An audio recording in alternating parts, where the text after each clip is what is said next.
एक बार की बात है, गोविंद दास जी गोकुल में यशोदा घाट है यमुना जी का, वहां बैठ करके कुछ गा रहे थे और जैसे ही गा रहे थे उसी समय क्या देखते हैं कि सांवरा सलोना बदन है और सांवरे सुंदर छोटे से लाला और चलते हुए आए और गोविंद दास के सामने आकर के बैठ गए। प्रत्यक्ष दर्शन हुआ। गोविंद दास जी तो देख करके आनंदित हो गए, चरणों में प्रणाम करने लगे, प्रणिपात करने लगे, बलैया लेने लगे।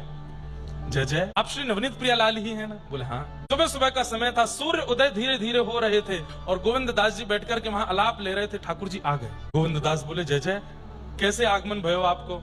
तो ठाकुर जी क्या बोलते हैं, मैं गानों सीखना चाहूं और आपको गायन सुन के मेरे मन में इच्छा है रही है कि मैं आपको आपसे अब गानों सीखूं, मुझको गानों सिखाए दो। गोविंद दास बोले जय जय, आपको कहा आवश्यकता है, आप तो सब गुणों की खान हैं, आपके मुख से स्वर निकले ये तो बहुत दूर की बात। जब आप चलते हैं तो आपकी नूपुर ध्वनि, आपके अंग के जितने भी आभूषण आदि हैं, इन सबसे ही वेद ध्वनि प्रकट होने लग जाती है। आपकी श्वास श्वास से वेद ध्वनि प्रकट होती है।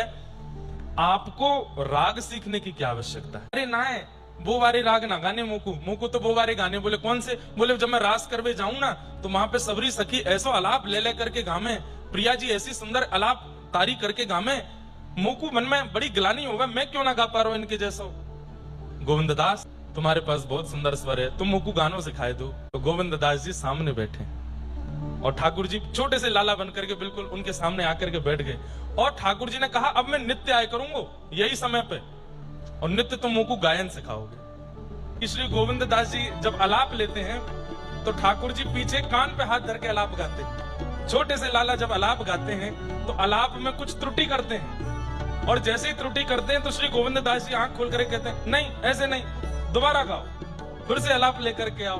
और फिर गोविंद दास जी सिखाते हैं, फिर ठाकुर जी वैसे ही अलाप लेते हैं, दोबारा गाओ, फिर से अलाप लेकर के आओ। और फिर गोविंद दास जी सिखाते हैं, फिर ठाकुर जी वैसे ही अलाप लेते हैं, फिर त्रुटि करते हैं, फिर गोविंद दास रुक जाते हैं, जब तक ठीक नहीं गाओगे आगे नहीं सिखाऊंगा।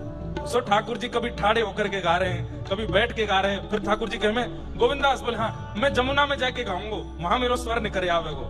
तो जमुना जी में खड़े होकर के गाते हैं, तब भी स्वर नहीं निकलता। गोविंद दास जी कहते हैं सुनो, आप तो रास में नृत्य किया करो, गायन आपके लिए नहीं है। अच्छा एक अंतिम बार सिखाओ, अब की बार गाऊंगा, तो मैं कल गाऊंगा, आज नहीं गाऊंगा। अगले दिन सुबह सुबह 4 बजे ठाकुर जी आ गए।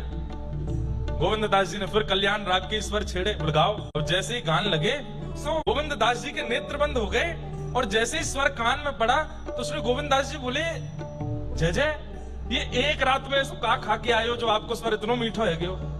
आप मीठो तो कल भी गा रहे, मीठो तो